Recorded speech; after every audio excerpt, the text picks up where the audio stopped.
بسم الله الرحمن الرحیم. السلام علیکم ملګرو، تاسو په خدمت کې حاضر یم د پښتو د متلونو او د هغې کیسو سره. د نن ویډیو لپاره چې مونږ کوم متل خوښ کړی دی هغه متل دی دانګلي نه دانګلي.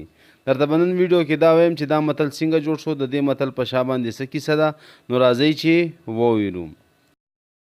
پخوا په زمانه کې به خلکو د دارو لپاره علاج لپاره چې بیماران شو نو حکیمانو صاحبانو له بتلل.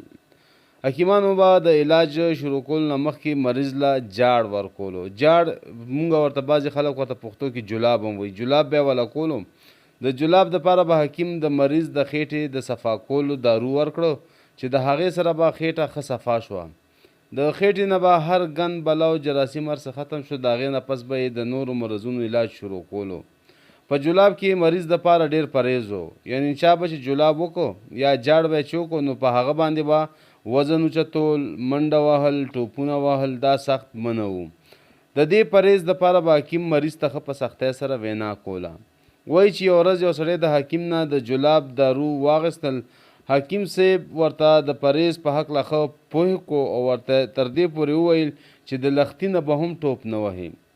د جاړ نه پس یو ورځ دا سړی بهر پټو ته وتی و. په لاره ورله یو لښتی مخې له راغو. دې سړي چې کله د لښتي نه ودانګل نو د حکیم صاحب خبره ورته رایاده شوه. زر یې بیا واپس راودانګل او ځان سره یې ویل چې دانګلي نه دانګلي.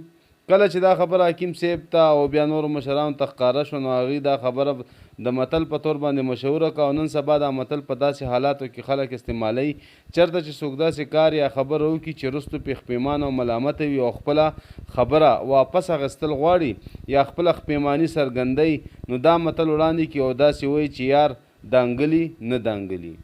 ملګرو دا و د نن ورځې متل او د هغې کیسه. که متل او کیسه م خوښه شوي وي نو ویډیو له لایک ورکوئ. د الله په امان.